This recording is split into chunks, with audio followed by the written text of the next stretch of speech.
मेरी आज्ञा से, मैं वैसे आज्ञा देता नहीं, आज घर जाके ना इतने विषय को दोबारा सुनिएगा और बार बार सुनिएगा और गहराई में जाके समझने का प्रयास कीजिएगा कि व्यासपीठ से बोला क्या था इन्होंने। बहुत बड़ी बात नहीं कह रहा हूं, लेकिन संपूर्ण 7 दिन की कथा का सार 10 मिनट में बता दिया है हमने। अगर इसका पालन कर लिया, भगवत अनुभव हो जाएगा। सब लोग ध्यान से सुनिए, इधर देखिए। महादेव पर आज तक जितना दूध चढ़ाया था, भगवान श्रीमन नारायण के लिए जितनी एकादशी व्रत किए थे, यमुना जी, गंगा जी, कावेरी आदि आदि नदियों में जितना स्नान किया, बद्रीनाथ, केदारनाथ, गंगोत्री, यमुनोत्री, जितनी भी तीर्थ यात्राएं आज तक आपने की, जो कुछ भी अपने जीवन में पुण्य कर्म किए हैं, उन सब के फल के रूप में श्रीमद् भागवत की कथा सुनने को मिल रही है। ये कथा सामान्य नहीं है। भागवत जी स्वयं फल हैं आपके पुण्य कर्मों का।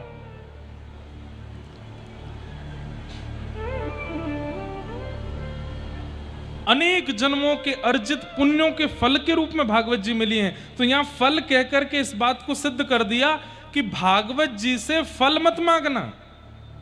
हमारा घर बन जाए, हे भागवत जी कृपा करना हमारे बच्चे की बुद्धि सुधर जाए, हे भागवत जी कृपा करना हमारा व्यापार बढ़िया चले, हे भागवत जी कृपा करना हमारी दुकान बढ़िया चले। ना, आप यहां फल नहीं मांग सकते, क्योंकि ये स्वयं फल मिल रहा है कथा सुनना। तो बोले फिर क्या मांगे? फल से 2 ही चीज मांगी जाती है। एक रस, फल से रस मिलता है,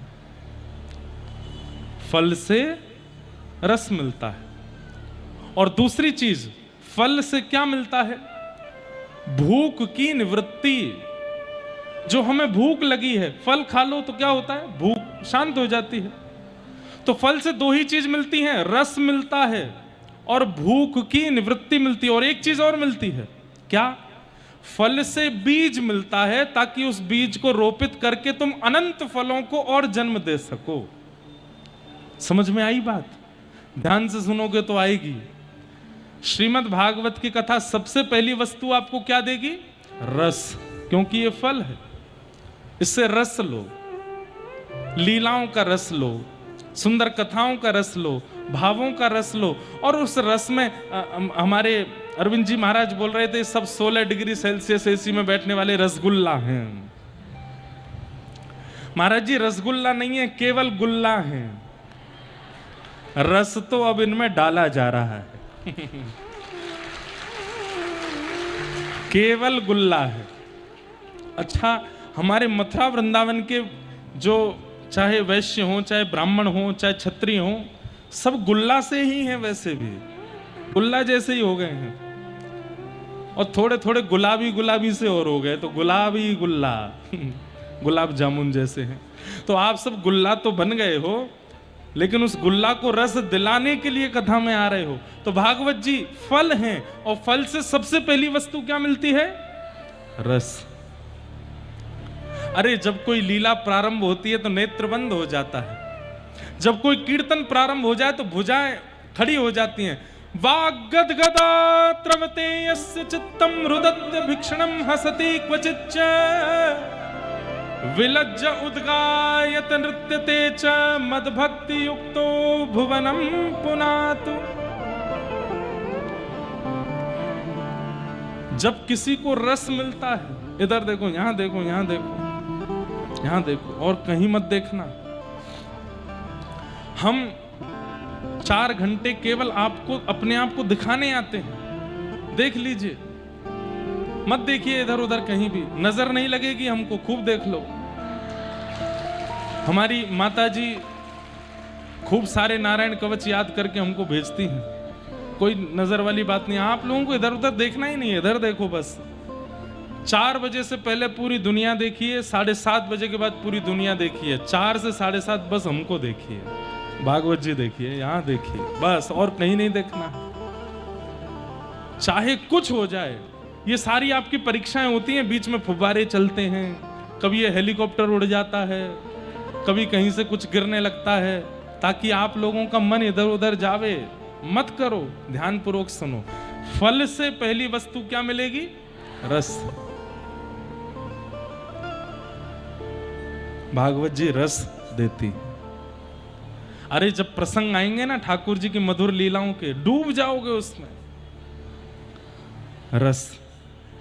भागवत जी दूसरी वस्तु क्या देती हैं? फल क्या देता है? भूख की निवृत्ति। भूख शांत होती है। तो भूख क्या है?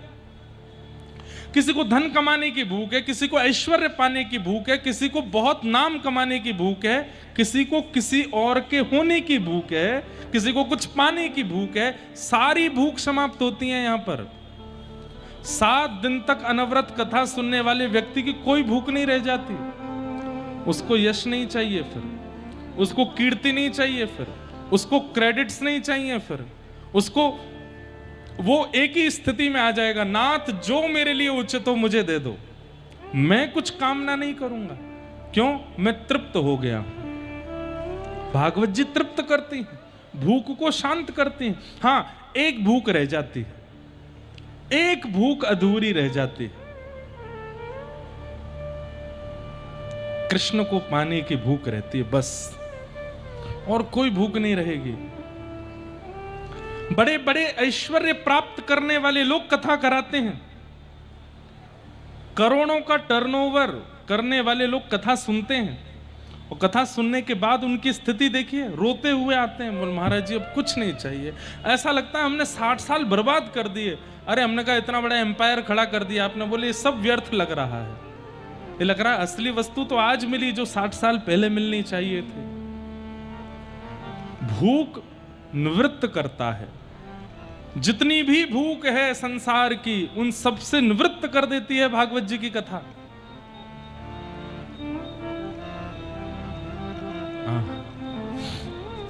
तो पहली वस्तु फल रस देता है, दूसरी वस्तु फल भूख की निवृत्ति करता है, और तीसरी वस्तु फल बीज देता है।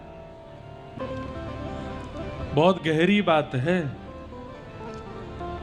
बीज मिला है आपको, अब उस बीज को उचित मिट्टी देना, बीज को उचित जल देना, बीज को उचित सूर्य प्रकाश देना, और समय समय पर उस बीज के रोपण, वृक्षारोपण की स्थिति देखते रहना, ये सब काम आपका है।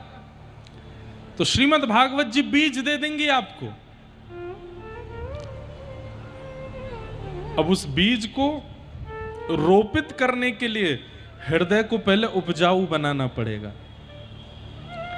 जैसे ही अपने हृदय को आप उपजाऊ बना दोगे, तो कथा में जो शब्द सुने हैं, जो वाक्य सुना है, जो विषय सुना है, उस बीज को हृदय में जाकर के बो दीजिए। ध्यान से सुनिएगा। हृदय उपजाऊ कैसे बनता है?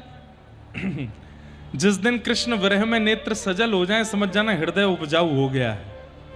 और कृष्ण विरह में नेत्र सजल इतनी आसानी से नहीं होंगे।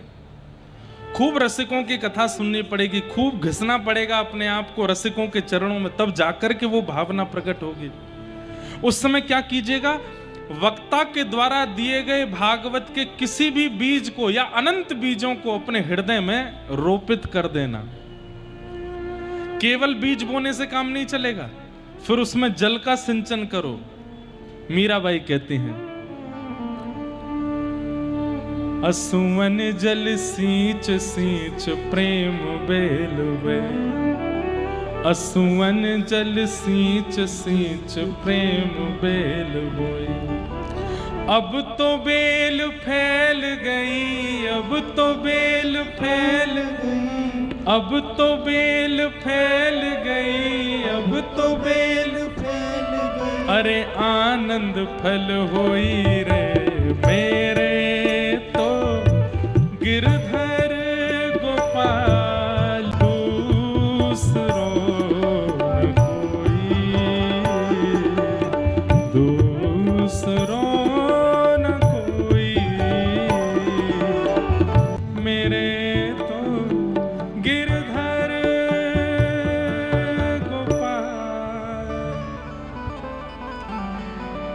हृदय उपजाऊ हो गया तो उस उपजाऊ हृदय में कथा के सुने हुए उन भक्ति बीजों को पिरो दीजिए और उन भक्ति बीजों को फिर असुवन जल सींच सींच प्रेम बेल बोई। जितना कृष्ण विरह में रुदन होगा, जितना भगवत विरह में रुदन होगा, उतना ज्यादा वह बीज जल्दी उपजाऊ होगा। लेकिन केवल बीज में जल डालते रहोगे और वो वृक्ष बन जाए तो काम नहीं चल, नहीं, बीच बीच में सूर्य की किरण भी उसको दिखानी पड़ती है। तो फिर सूर्य किरण क्या है? संत दर्शन, भगवत दर्शन, वैष्णव दर्शन, आचार्यों के दर्शन, हरिजनों के दर्शन। बीच बीच में योजना बना करके इन सब के दर्शन करते रहो, इन सब की वाणी सुनते रहो। उससे क्या होगा? वो सूर्य के प्रकाश की तरह उस बीज को प्रकाशित करेंगे ताकि वो एक दिन पुष्पित, फलित और वृक्षित हो जाए। और फिर एक बात, बहुत अच्छा पौधा प्रकट हो जाए, उस पर पुष्प और फल लग जाते हैं, तो फिर एक और डर लगा रहता है कि कहीं कोई आके इनको तोड़ के ना ले जाए। कहीं कोई आकर के इनको तोड़ के ना ले जाए। तो फिर उसके लिए क्या करो? कांटे का एक बाड़ा बना दो चारों ओर, ताकि इसको कोई तोड़ ना सके। मन का रतन रख जतन से अनाड़ी, मन का रतन रख जतन से अनाड़ी, यहाँ आगे चोरों की बस्ती है भारी, यहाँ आगे चोरों की बस्ती है भारी। अरे आप कहोगे हमको कोई नहीं लूट पाएगा। अरे भैया सुन के जाओ, ज्ञानी लुटे, बड़े बड़े ज्ञानी लुटे हैं। गुमानी यहाँ पल में लुट जाए लाखों का डेरा, पग बढ़ा हो ना जाए देर। ये अभिमान तो कभी मत कर लेना, ये अभिमान तो कभी मत कर लेना कि मेरे जीवन में कोई व्यसन नहीं आएगा, मुझको कोई अपनी ओर वशीकृत नहीं कर सकता, मेरा मन कभी किसी पर नहीं जा सकता। राम राम राम, इसने कितना गलत किया, मैं कभी नहीं कर सकता ना। किसी को कोई भरोसा नहीं। कई बार उन लोगों से भी वो गलती हो जाती जिनसे कभी उम्मीद नहीं थी। ये ऐसा कर सकते हैं। इस संसार रूपी पिक्चर के स्क्रिप्ट राइटर हमारे वृंदावन के टेढ़ी टांग वाले हैं, और उन्होंने ऐसी स्क्रिप्ट लिखी है कि वो किसी को पता ही नहीं चल सकता कि कब कहां क्या हो जाए।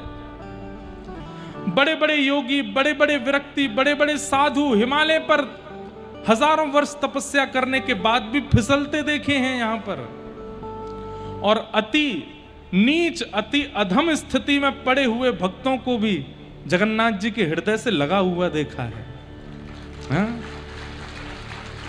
सदन कसाई क्या करता है? रोज मांस काट करके और लोगों में बांटता है, बेचता है, और मांस विक्रय करता है। ये तो उसका अधम पाप है ही। उससे भी बड़ा अधम पाप क्या है? उससे भी बड़ा अधम पाप क्या है? तराजू में मांस को जिससे तोलता है वो कोई पत्थर नहीं है, साक्षात शालिग्राम भगवान। शालिग्राम भगवान से मांस को तोल करके बेचता है। कथा सबने सुनी है।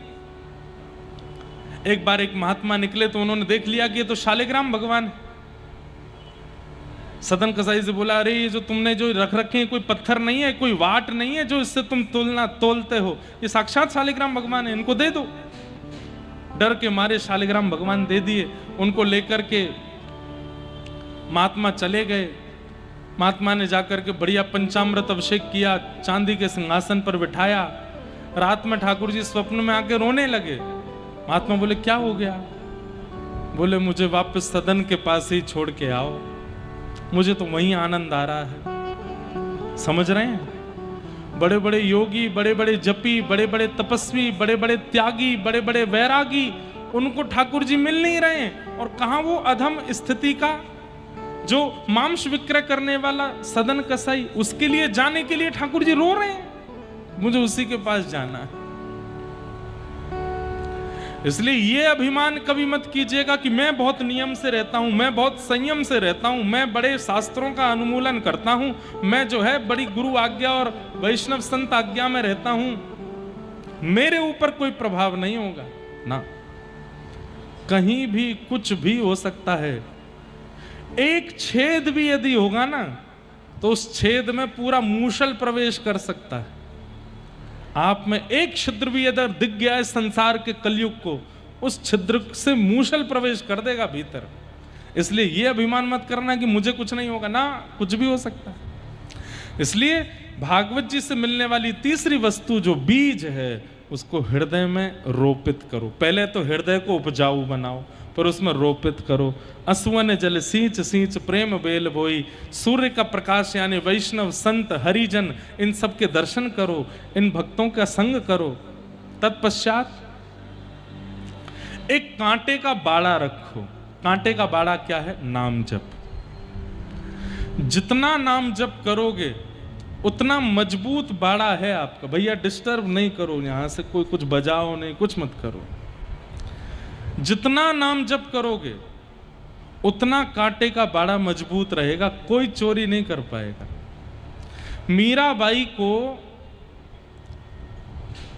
उनकी भक्ति को नष्ट करने के लिए, उनके भाव को नष्ट करने के लिए हजारों प्रयास किए गए। मन चले लोग कितने मीराबाई के पीछे लगे रहते थे। सुंदर तो थी वे, स्वरूप की सुंदर। एक मनचला व्यक्ति उनके पीछे लग गया तो भक्तिमती मीराबाई समझ गई। उस व्यक्ति ने कुछ प्रस्ताव भी जारी किया तो मीराबाई ने संतों के बीच में बिस्तर लगा दिया और बोले कि तुम्हारा जो भी भाव है, ये सब संत चारों ओर बैठे हैं, इन सब के बीच में प्रकट करो। मैं तो संतों के बीच में रहती हूं, इन सब के बीच में प्रकट करो। तो उसको इतनी लज्जा हुई अपने भाव पर, मीराबाई के चरणों में प्रणाम करके चला गया। इसे कहते हैं कांटे का बाड़ा। किसी ने आकर के कितना भी प्रयास किया आपकी भक्ति को नष्ट करने का, लेकिन आपका बाड़ा इतना मजबूत था कि वो हिला नहीं पाया। हम लोगों का हृदय बहुत बढ़िया है, हम लोगों का प्रेम बहुत बढ़िया, लेकिन बाड़ा नहीं है हमारे पास। कभी भी कोई भी किसी भी प्रकार से हमारे हृदय को हिला करके जा सकता है। इसलिए बाड़ा तैयार करो। बाड़ा कैसे तैयार होगा? नाम जप से। अच्छा, आप कहोगे महाराज जी अब हृदय में जो बीज बोए थे वो पुष्पित हो गए, फलित हो गए, बाड़े चारों तरफ लगा दिया, किसी को उसकी चोरी करने नहीं दी। एक दिन क्या हुआ? एक दिन श्याम सुंदर निकले और निकले हुए श्याम सुंदर के मन में भाव आया, आज मुंह को कोई ने पुष्प की माला नहीं पहनाई, कहीं बढ़िया कोई बगीचा हो तो वहां से पुष्प चयन करके माला तैयार करके गले में पहनूंगा। और भ्रमण करते करते ठाकुर जी ने देखा, अरे बड़ी बढ़िया सुगंधी आ रही है, ये कहां से आ रही है? ओ, ये आगरा को कोई भक्त है, वाके चित्त में एक सुंदर पुष्प प्रकट भयो है, एक वृक्ष है, वहां में बहुत सारे पुष्प लगे हैं, वाकी सुगंधी है, सोई ठाकुर जी हृदय में आ जाएंगे। अच्छा, श्री कृष्ण कैसे हैं? जिनके उपस्थित होते ही सारे बंधन खुल जाते हैं।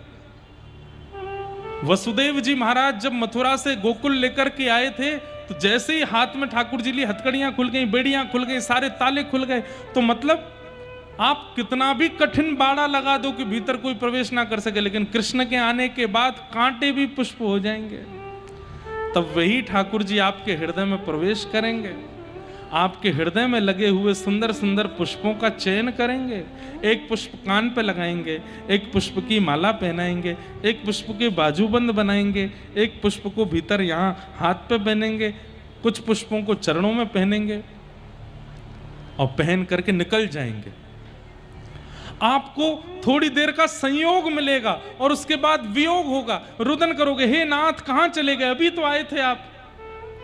प्रतीक्षा करना, जाने दो, थोड़ी देर बाद फिर आएंगे। अब क्यों आएंगे? भूख लगी है भूख लगी है, तब कहां आएंगे? उसी वृक्ष के पास आएंगे जिसमें फल लगा था। आकर के उस वृक्ष का चयन करेंगे और फिर आकर के जब वृक्ष से फल तोड़ करके खाने लगे, आपका जीवन सफल हो गया, आपका जीवन कृतार्थ हो गया। मेरी आज्ञा से, मैं वैसे आज्ञा देता नहीं, आज घर जाके ना इतने विषय को दोबारा सुनिएगा और बार बार सुनिएगा और गहराई में जाके समझने का प्रयास कीजिएगा कि व्यासपीठ से बोला क्या था इन्होंने। बहुत बड़ी बात नहीं कह रहा हूं, लेकिन संपूर्ण 7 दिन की कथा का सार 10 मिनट में बता दिया है हमने। अगर इसका पालन कर लिया, भगवत अनुभव हो जाएगा।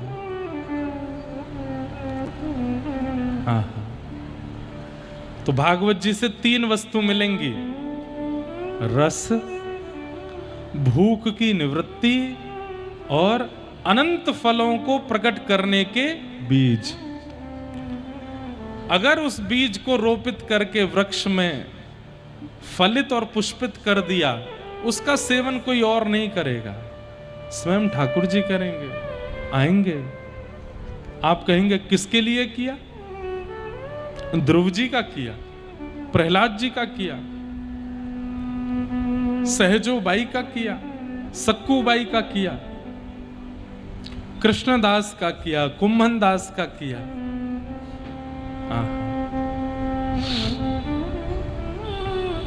सबके लिए किया है, हमारे लिए भी करेंगे।